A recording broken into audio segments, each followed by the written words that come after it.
Para pemirsa Ekuator TV yang berbahagia, pada kesempatan kali ini kita akan meliput bersama-sama dalam program catatan Bung Boni. Para pemirsa, dalam waktu beberapa tahun kemudian di belakangan ini, bahwa kita tahu bersama di Kalimantan Utara telah terjadi pergantian dan pemilihan kepala daerah. Dan insya Allah pada tahun 2020 ini akan digelar pemilihan kepala daerah. Tetapi dalam pelaksanaannya tentu kita ingin mengetahui bagaimana pelaksanaan demokrasi khususnya di Kalimantan Utara. Untuk membicarakan topik pada bahasan hari ini, alhamdulillah kita bersama-sama telah hadir di tengah kita adalah Dr. Alex Chandra, Sarjana Hukum, Sarjana Ekonomi, MH, yang para pemirsa tentu tidaklah terlalu asing bagi kita semua. Karena Pak Alex Chandra ini memang aktif di berbagai lini kegiatan di tengah masyarakat, terutama kegiatan akademisi. Pada kesempatan kali ini, Pak Alex Chandra akan berperan sebagai seorang akademisi. Baiklah Pak Alex Chandra, bagaimana kabarnya? Alhamdulillah baik Pak Buni. Sehat-sehat aja Pak ya? Selama di keadaan yang pandemi ini apa kegiatan-kegiatan yang Bapak lakukan Pak? Praktis persidangan mengalir seperti biasa aja Pak tadi. Kalau persidangan perdata ya kita hadir secara fisik, kalau yang pidana itu di online kan Pak. Kemudian kalau buku pengajaran saat sekarang ini kita online, sistem daring semua. Ada sekian kampus kita coba layani untuk pengajaran, ya alhamdulillah semua berjalan. Semua dengan menggunakan virtual semua Pak ya? Sekarang. Tetapi masih juga ada kasus-kasus yang diangkat di tengah-tengah masyarakat Pak ya? Kasus memang kejahatan ini kan tidak menunggu kapan corona berhenti Pak. Iya betul. Tetap sebagaimana kualifikasi waktu berjalan, kualifikasi kejahatan pun terjadi di tengah-tengah kita. Gitu. Iya. Nah, dalam proses penegakan hukumnya dibutuhkan penasihat hukum untuk keseimbangan di ruang sidang. Iya. Jadi terkadang klien yang bersangkutan yang calon terpidana ini datang mencari penasihat hukum, ada juga yang kita ditunjuk hakim, akhirnya kita ujung-ujung melayani ke masyarakat untuk kepentingan advokasi hukumnya Pak. Iya. Oh tapi alhamdulillah Pak ya, karena pada saat ini kan sejak bulan Maret sampai bulan Oktober ini berarti sudah 7-8 bulan kita menghadapi pandemi Pak ya. Luar biasa. Bahkan memang mengganggu ya kehidupan, baik kehidupan kesehatan masyarakat, kemudian ekonomi, kemudian yang lain-lain. Tapi insya Allah mudah-mudahan kita berdoa.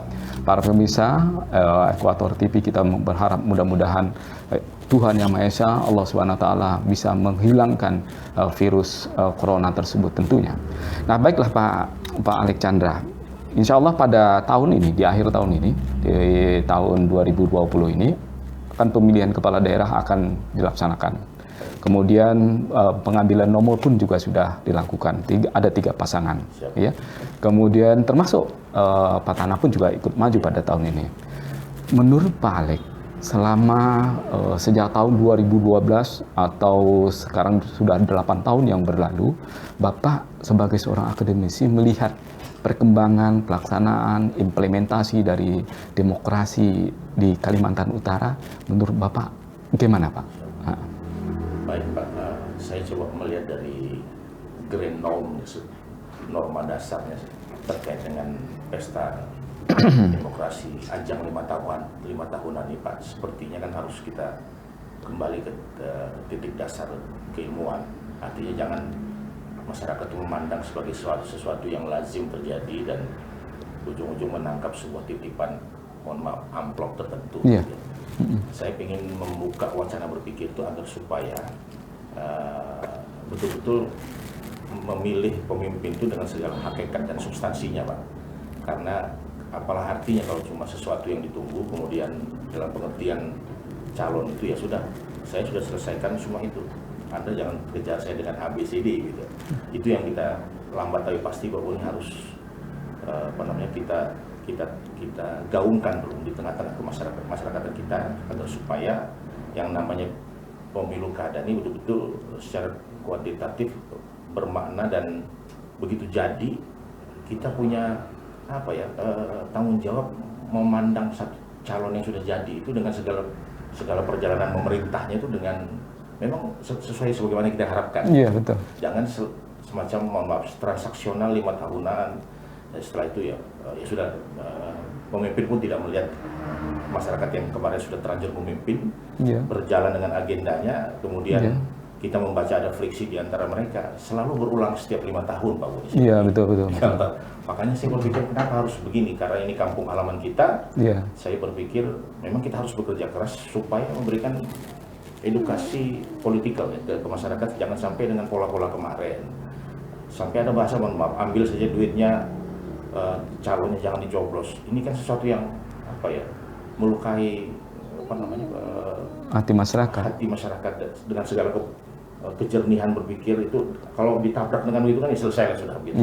Makanya tidak bisa parsial begitu, Pak. Mesti harus di perjuangan mencoblos itu dari waktu ke waktu oleh di samping KPU yang mengemban amanah untuk mengedukasi.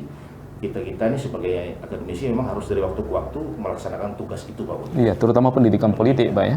Karena kalau tidak, yang potret pemimpin kita begitu setahun setengah setelah terpilih terjadi friksi, berjalan tanpa makna saya lihat. Jadi yang nomor 2 kemana, yang nomor 1 kemana, yang jadi pertanyaan program kemarin yang antah berantah disebutkan dengan Gabung Kita itu kemana sudah kepastian mengeksekusinya, Pak. Itu menurut saya kita harus hentikan. Iya. Nah, tapi kan kondisi seperti ini kalau kita melihat Pak Alexandra ya, ini kan memang secara nasional ya, di berbagai daerah juga sering ditemukan seperti itu yang di berita-berita ya, berita cetak, media elektronik, hampir kejadian-kejadian itu seperti itu dan terulang kembali.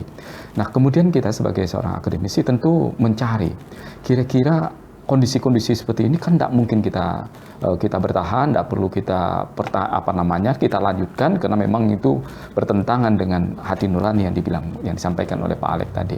Kira-kira apa langkah atau strategi apa yang bisa, apalagi waktunya tinggal beberapa hari lagi kan, kita akan milih, sekarang sedang kampanye, kemudian nanti akan kita masuk ke kamar bilik untuk memilih siapa antara nomor 1, 2, dan 3 sebagai orang yang memang bisa membawa keinginan dan harapan masyarakat kita menuju masyarakat yang sejahtera. Kira-kira apa ya yang harus kita lakukan itu, Pak? Di dalam konsep tim pemenangan masing-masing mereka mengagungkan, Pak. Termasuk paslon 1, 2, 3 ini dengan keunggulan masing-masing selalu mengagung-agungkan. Tapi masyarakat sejatinya harus melihat secara seksama, Pak. Jadi tidak bisa lagi sekedar partisan. Ya sudah, yang penting ada amplopnya gitu ya. Kemudian ya sudah ikut rame-rame gitu. Tinggal bahasa kali berapa dihambur duit.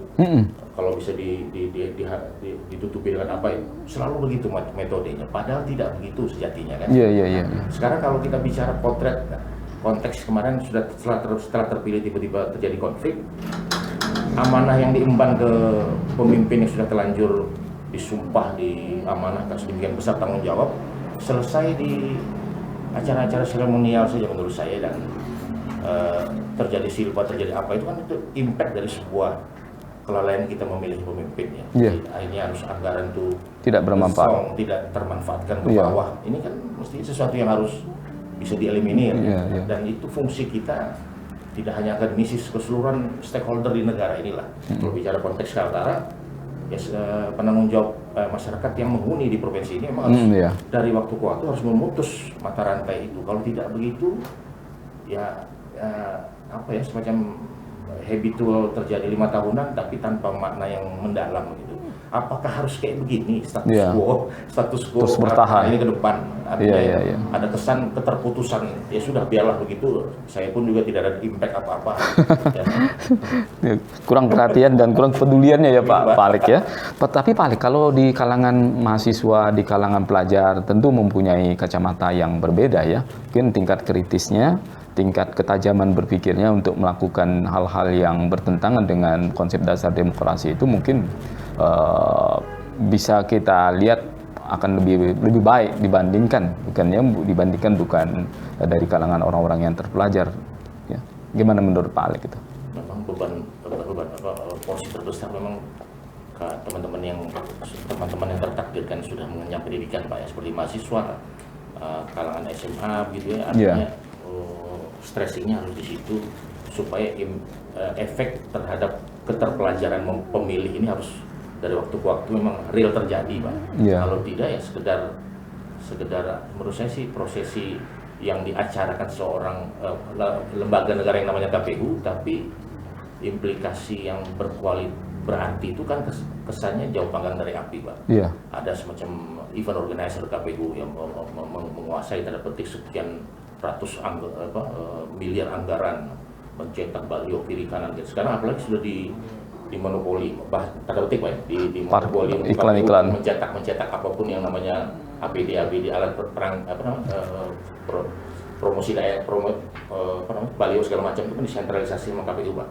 Jadi ada kesan sekarang memang memegang sangat besar anggaran, tapi penggodokan terhadap tanda petik otak manusia yang di organisasi ini ada kesan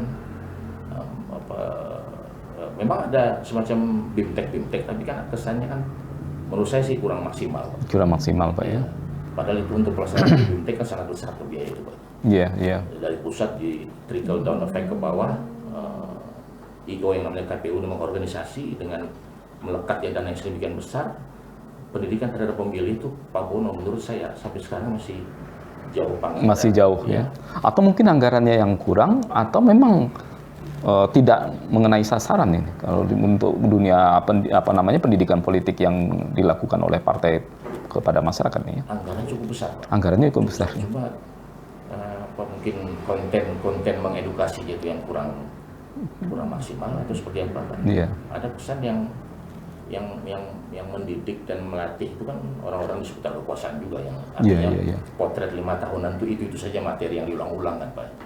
Mestinya harus ada sesuatu yang sifatnya demokrasi, yang artinya materi kontennya itu lebih dari sesuatu yang biasa kita dapatkan setiap 5 tahun itu saja gitu. Jadi memang harus cara berpikirnya harus out of the box, Pak Bono. Supaya kalau tidak keluar dari situ ya sebagai simultan menganugerahkan anggaran saja ke mereka yang kemudian melaksanakan itu. Ya mestinya harus lebih maksimal menurut saya, karena itu kan sudah dipersenjatai dengan anggaran yang banyak, Pak. Iya, betul. Mestinya itu harus ditindaklanjuti dengan kualitas yang terukur, harus ada skala ukur yang jelas gitu. Kalau tidak, Pak, nanti pemilihnya pada tanggal 9 itu sekedar masuk di suara, Pak Boni, yang diukur di otak mereka, mohon maaf ya, bicara kedalaman amplop itu, Pak, jadinya. Kita mohon maaf, kita harus vulgar nih ya.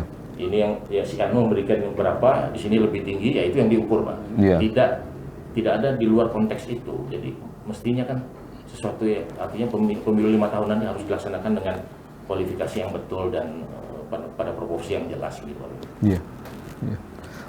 Kalau kita lihat pada tahun 4-5 tahun yang belakangan pada waktu itu, bahwa partisipasi aktif daripada masyarakat untuk memilih kepala daerah itu angka presentasinya cukup tinggi kan, Pak Alex. Kalau tidak keliru insya Allah sekitar 84. Bahkan target sekarang ini mungkin sekitar 77 sekian persen. Artinya partisipasi masyarakat terhadap atau kepedulian masyarakat terhadap politik, melibatkan diri untuk memilih itu tinggi sekali. Tapi apakah nanti ada keterkaitan dengan seperti yang dikatakan tadi, bahwa ada politik, politik dan macam-macam, yang selama ini juga menurut berita-berita yang kita dengar akan kesulitan sekali untuk menangkap mereka, memproses mereka dan sebagainya. Tapi untuk itu kita berikan kesempatan dulu kita untuk break terlebih dahulu.